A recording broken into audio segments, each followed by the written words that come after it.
What's up, everybody? It's Hoagie from Nerdthusiast. Yes, Nerdthusiast poker podcast. But today we're switching up from poker. Got a little unique place that we're going to stop by here. This is the Perryville Railroad Museum, located in Perryville, Maryland. So we're going to go walk around, check this place out. My grandfather worked for the railroads for many years, so I figured I was going to be in town for hitting a casino. I figured let's stop here, see what they got. Let's go take a walk around. All right, so I'm here with Rich.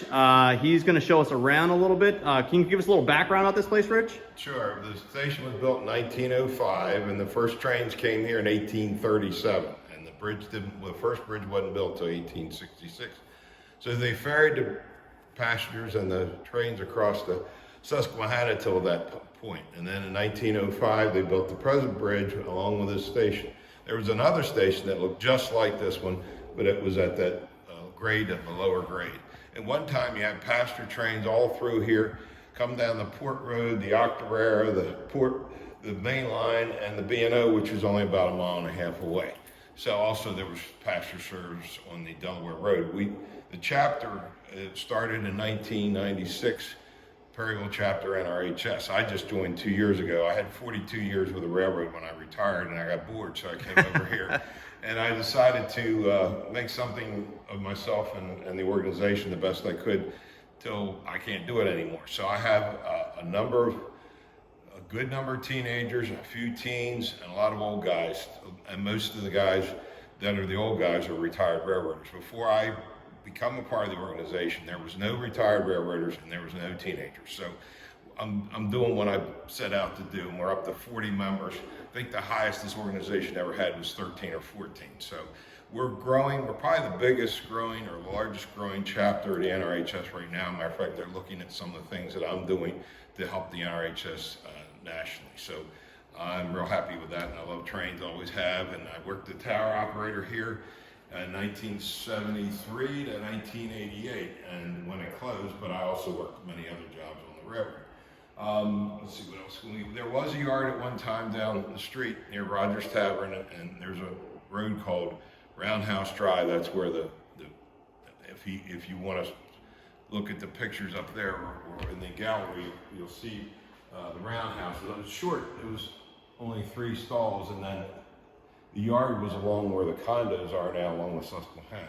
So it had a lot of activity at one time. It had its own yard master, its own crew caller, and the freight trains from the Port Road would come in and work at Perryville through Minnick, and then if they were to go south, it would back out onto the Port Road. And this is the east end of the Port Road branch, which runs from Columbia to here, which is the trains from Enola today come down here and either go south to Baltimore or go north to Delaware. At one time, they went further than that north to, well, I think they still have Edgemore trains, and they used to have pot yard trains, but those trains are gone. But we still got a lot of activity on the Port Road, anywhere from 5 to 6 trains a day, usually, sometimes more. So that's usually at night. You have a constant, this is the north end of the marked commuter service, so weekdays, this is a train station like today. Today is Tuesday, and usually there's, I think 6 or 8 trains in turn. There goes one right now. Yeah, that's an assault. And we're probably one of the few museums in the world that have trains going by at 90 miles cool. an hour. Yeah, that's pretty cool. The station is owned by the federal government. It's run by Mark, and we have a good working relationship with Mark. So it's a museum on weekends, so it's ours on weekends. So we have our meetings here. We have our slide presentations, and I'm hoping to have a train show, the first one they've ever had here this fall. That hasn't been set up yet, but we're working on that. So what's a good website that they could check you out? Unfortunately, we're not big enough yet to have a website. Because I found you guys, I think, on Facebook. Right. Well, I established the Facebook because when I joined, the guys were dying off that were members, and they didn't have any social media. Matter of fact, the president was a friend of mine, and he didn't even have a computer. So we had to upgrade our social contacts, and the only way and I wasn't into Facebook until this organization 2 years ago. And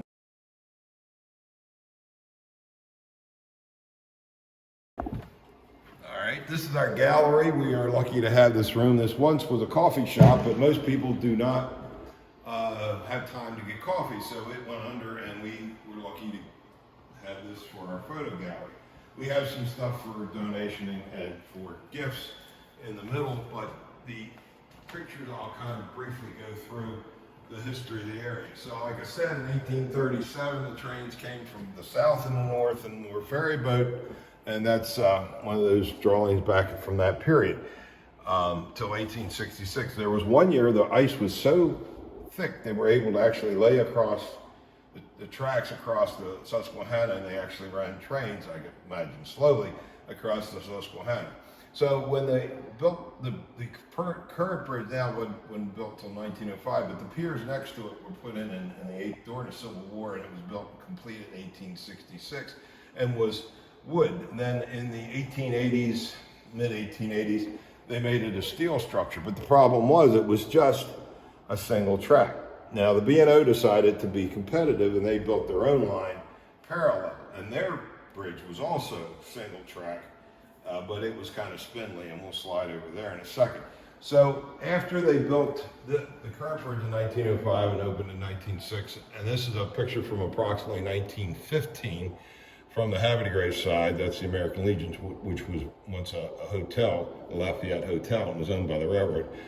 That shows the steam train coming across, looks like maybe a K4 or something, coming south, and no catenary till the 1930s, and then the bridge became a double-deck bridge because it was backed up. Single traffic increased, and they decided to make it a double-deck bridge about the 1920s. Then in World War II, or just prior to World War II, they built the current Hatem Route 40 bridge, and then they dismantled this bridge and used it for the World War II steel effort. Now the first station is up here. This was dismantled probably around 1907, 1908 after this current station. And you can tell the difference even though the pictures look older. This station had a double twin water tank. The other station did not. So that's how you can distinguish the pictures. Otherwise, they're identical. There's a station on the Sunbury line at Northumberland that is a restaurant that is also, the architecture comes and the blueprints come from this station. That's the only three stations that I know of that had this architecture, and one of them is gone. Fortunately, two of them are still around. We get over here to 1908, the B&O decided to upgrade their bridge, and they had a little mishap. One of the coal trains came across, and it wrecked into the new construction, tore out a whole section about down here, if you can get that shot. That shows the section out from 1908 to 1911. They built the connection over and used this bridge for 3 years while they were rebuilding the current bridge that they're talking about replacing soon. And that the connection was between Aberdeen and Havertys somewhere in the Swan Creek area, and the connection here is still there but not used except on both ends for NS and CSX for their MWN track and set-off cars, shop cars. So after that was built, and double-tracked, it was double-tracked until 1958 when they stopped passenger service on the B&O and the Royal Blue, and all those trains stopped running up here. It then becomes single-track again, and it's now single-track. Now they're talking in the near future, Amtrak's building a 160-mile-an-hour bridge on that would be the bay side or the Susquehanna Flat side of this bridge, kind of on the same alignment of the original bridge. And then on this side, that would be the north or west side of the bridge. That would be a slower bridge for NS and MARC trains. There's also talk, the rumors fly, that CSX could possibly be using it, and they would abandon their bridge and put the connections back in, but upgrade it, of course. So that's an interesting fact there. All these stations here are gone with the exception of this one, Elkton, and Rising Sun. The B&O, which is a rare picture, the Havertys station, of course, is gone. And also a lot of people think that Perryville was on the B&O. The B&O never called this Perryville. On the other side, they called it Aiken. It was spelled two different ways, A-I-K-E-N and A-I-K-I-N. So you'll still see that today. So Elkton's still there, and Rising Sun and us, everything else is gone. Havertys, Rising, Conowingo, all those stations, Perryman, all that is no longer. There's some old pictures of the area.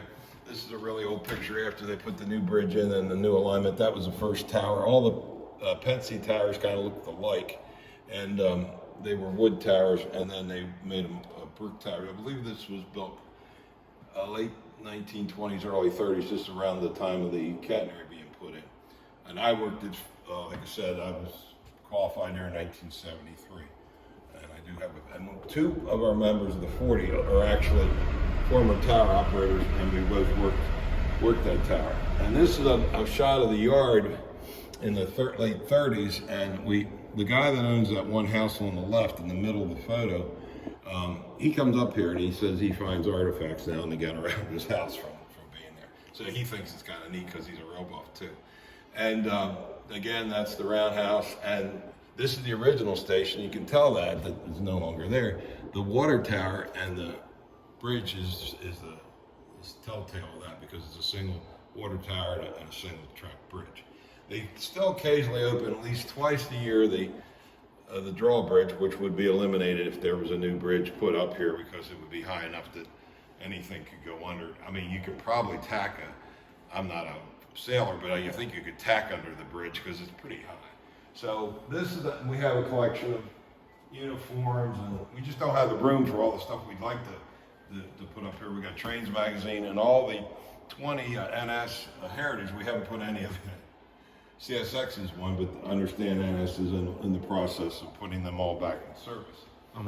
I got the video on here, and okay. we're outside the tracks here. Maybe catching a train, we'll see. Yeah, well, there should be, because every few minutes you got a train each direction. Also, you have a mark service all day long. I didn't count the trains, but at least there's 30 passenger trains a day, and even on weekends, probably 50 or more. And then you have about 8 turns of MARC trains, and they do not run up this far north on weekends, only during the week, and then they stop at Martin's and then go south to DC. There was talk of that, but that's never happened. So what we have is number 4 track, number 3 track, number 2, and number 1. They don't use one much anymore, except for running around something or storing something, and there is a rail train stored up here. It's been up here for a couple weeks. Or if they're doing track work on 2, it's kind of good, because as they go up 1, you get better pictures because they slow down to 45 mile an hour for a crossover. Otherwise, it's 90 mile an hour. The MARC trains come in here pulling 4. They actually block the north leg of the Y. The south leg of the Y is clear. They load and unload and then go south. So there's no trains that lay overnight, but they run basically on and off all day. You have to check the MARC schedule. The tower, which I worked over here, closed in 1988. At the time, I was working Edgewood Tower, which is the next tower south of here, but I knew all the guys who worked there, and there's a few of them still around from those days. And what else did I say? All the Port Road trains, this is the east end of the Port Road, are mostly in the evening or at night, and a number of rail fans come out here Friday and Saturday nights just to photograph after dark all the freight trains that come on and off.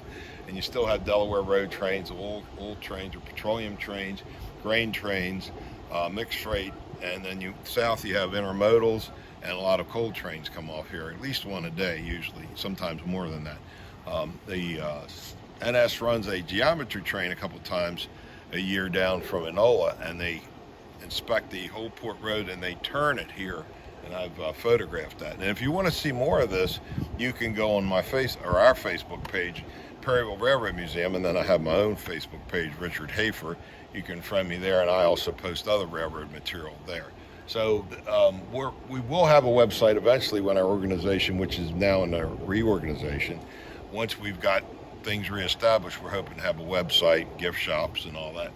But that's because I'll tell you, the way I found this place is that if you actually search Perryville, like things to do in Perryville, this comes up as one of the most popular things to check out, like unique places. I always type in like most unique places in an area that I go, and this is actually on the list. So. Well, that's good, because this is a historical landmark, and it's a iconic location for rail fans. And before the station was renovated, which is ironic, I used to take pictures of the station all boarded up from the live tower, and now I take pictures of the boarded up tower from the live station, so things changed. But before all the fences and we would have anywhere from 20 to 50 people on weekends watching trains on and off the Port Road. That's how the chapter actually began, because when they were looking to establish a museum, and I'm not sure if it was MARC or a group of rail fans, they decided to go to these group the group, they called them the Perryville Y group, who would hang out here on weekends to photograph, and that's how the origins of the group. I wasn't with them then, but I was with the NRHS years ago when I was a teenager,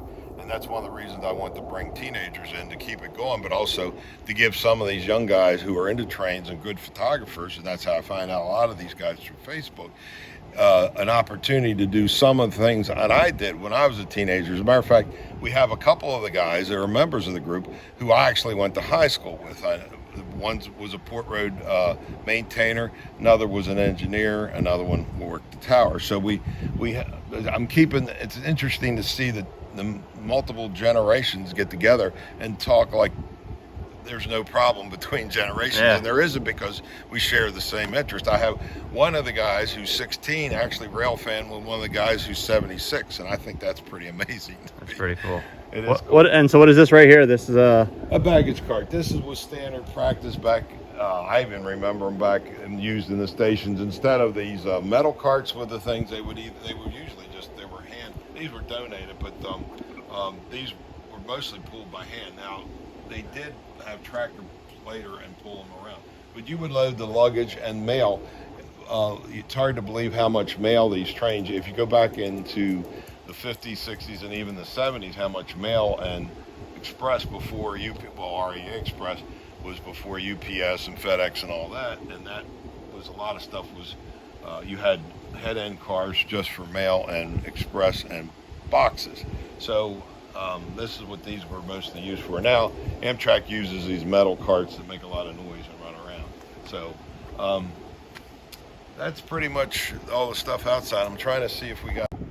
All right, we have one of our southbound trains. I'd have to look it up to see which one. How fast is this going about? 90 miles an hour. 90 miles an hour. You can hear it coming.